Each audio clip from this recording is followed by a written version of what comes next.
ஒரே ஒரு கிளிக் அது சரியாக இருந்தால் உங்கள் பணம் பாதுகாப்பு. அதே கிளிக் தப்பாக இருந்தால் 5000 ரூபாய் அபராதம், 200% வரை பெனால்ட்டி. வருடம் முழுக்க கஷ்டப்பட்டு சம்பாதிச்ச பணத்தை ஒரு சின்ன கவனக்குறைவால் நாம் இழக்கலாமா? இந்த வீடியோவை கடைசி வரை பாருங்கள். ஏன்னா வருமான வரி தாக்கல் செய்யும்போது பலரும் செய்கிற 5 பெரிய தவறுகளை இப்போ நம்ம பார்க்கலாம். ஒவ்வொரு ஆண்டும் கோடிக்கணக்கான இந்தியர்கள் இன்கம் டேக்ஸ் ரிட்டர்ன் தாக்கல் பண்ணுறாங்க. ஆனால் அவங்களில் பல பேர் கடைசி நேரம் வரை காத்திருந்து அவசரத்தில் தாக்கல் பண்ணி வருமான வரித்துறையுடைய நோட்டீஸை பார்த்து ஷாக் ஆகுறாங்க. ஆனால் இவ்வளோ பெரிய அபராதமா அப்படின்னு நிறைய பேர் வருத்தப்படுறாங்க. அந்த நிலைமை உங்களுக்குமே வரக்கூடாது. அதனால தான் இந்த வீடியோ. தவறு நம்பர் 1, கடைசி நாளில் தாக்கல் செய்கிறது. ஒரு தேர்வு எழுதுகிறோம் அப்படின்னு வச்சுக்கிட்டோம்னா கடைசி 5 நிமிஷத்தில் ஒரு முழு ஆன்சர் ஷீட்டை நம்மளால் எழுத முடியுமா அப்படின்னு பார்த்தோம்னா முடியாது. அதே மாதிரி தான் ஐடிஆரும்.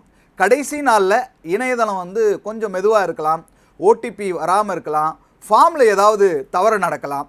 இப்படி ஏதாவது நடக்குது அப்படின்னா டெட்லைன் போயிடும். அந்த சமயத்தில் தான் நமக்கு பெரிய ப்ரெஷரே இருக்கும். அதனால் 5000 வரை நமக்கு லேட் ஃபீ அபராதமாக இருக்கும்.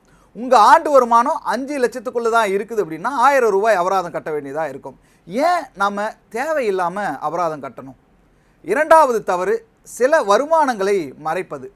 பலர் என்ன நினைப்பாங்க அப்படின்னு பார்த்தோம்னா, எப்படி இன்ட்ரெஸ்ட்டை சொல்லாமல் இருக்கலாம், யாருக்கும் காட்டாமல் விட்டுறலாம், இது யாருக்கு போய் தெரிய போகுது, இந்த ஃப்ரீலான்ஸ் இன்கம் காட்டவே வேண்டாம் அப்படின்னு சில பேர் நினைக்கலாம். ஆனால் இப்போ வருமான வரித்துறைக்கு பேன், ஆதார், வங்கி, ஃபார்ம் 26AS, AAS, TDSன்னு எல்லா தகவலுமே டிஜிட்டலாக கிடைச்சிருது. நீங்கள் மறைச்ச வருமானம் அவங்களுக்கு தெரிய வாய்ப்பு அதிகமாக இருக்குது. அப்போ என்ன நடக்கும் அப்படின்னு பார்த்தோம்னா, வரியை மட்டும் கட்டினா போதாது, மறைச்ச வரிக்கான 50% வரை அபராதம் விதிக்கப்படலாம். தவறு 3 அப்படின்னு பார்த்தோம்னா, போலியான கழிவுகள், ஃபேக் டிடக்ஷன்ஸ். இது ரொம்ப ரொம்ப ஆபத்தான விஷயம். 80C, 80D, donation, house rent எதுக்குமே இங்கே நம்ம ஆதாரம் இல்லாமல் கிளைம் பண்ணிட்டீங்க அப்படின்னா அதுவுமே ஒரு பெரிய சிக்கல் தான். இது சாதாரண தவறு அப்படின்னு மட்டுமே நினச்சிடாதீங்க. ஒரு தவறான தகவல் கொடுத்ததா இது கருதப்படும். அப்படி தவறான தகவல் கொடுத்ததா கருதப்படுகின்ற சூழ்நிலையில் நீங்கள் செலுத்த வேண்டிய ஒரு வரிக்கு என்ன நடக்கும் அப்படின்னு பார்த்தா 200% வரை பெனால்ட்டி. அதாவது இப்போ நீங்கள் ஒரு 50,000 வரி அப்படின்னு எடுத்துக்கோங்களேன், அதில் 1 லட்சம் பெனால்ட்டி கூட உங்களுக்கு விதிக்கப்படுவதற்கான வாய்ப்பு அப்படிங்கிறது இருக்குது. 4வது தவறு அப்படின்னு பார்த்தா, வரியை சரியான நேரத்தில் செலுத்தாதது.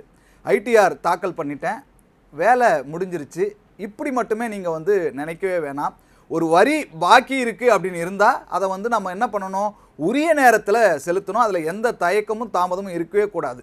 ஏன்னா இன்ட்ரெஸ்ட் அப்படிங்கிற ஒரு விஷயம், பெனால்ட்டி அப்படிங்கிற விஷயம், அது மட்டும் இல்லாமல் நோட்டீஸ் அப்படிங்கிற விஷயம், இப்படி இந்த 3மே சேர்ந்து உங்களுக்கு வருவதற்கான வாய்ப்பு இருக்குது.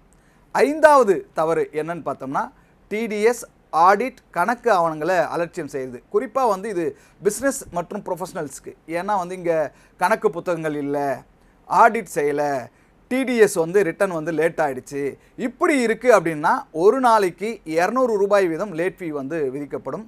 25,000 ரூபாய் வரை பெனால்ட்டி விதிக்கப்படும். சில நேரங்களில் 1,50,000 லட்சம் ரூபாய் வரைக்கும் கூட அபராதம் இருக்கலாம். அப்படின்னா எப்படி நாம் சேஃபாக இருக்கலாம் அப்படின்னு பார்த்தா ரொம்ப ரொம்ப சிம்பிள். கடைசி நாள் வரை எதுக்குமே ஐடிஆர் ரிட்டர்ன் பண்ணதுக்கு நீங்கள் ஃபைல் பண்ண காத்திருக்கவே வேணாம். எல்லா வருமானத்தையும் முழுமையாக காட்டுங்க. Form 16, AAS, form 26AS, TDS விவரங்களை ஒப்பிட்டு சரி பாருங்கள். தேவையான ஆவணங்களை முன்னாடியே சேமித்து வச்சுருங்க. வரியை சரியான நேரத்தில் செலுத்துங்க.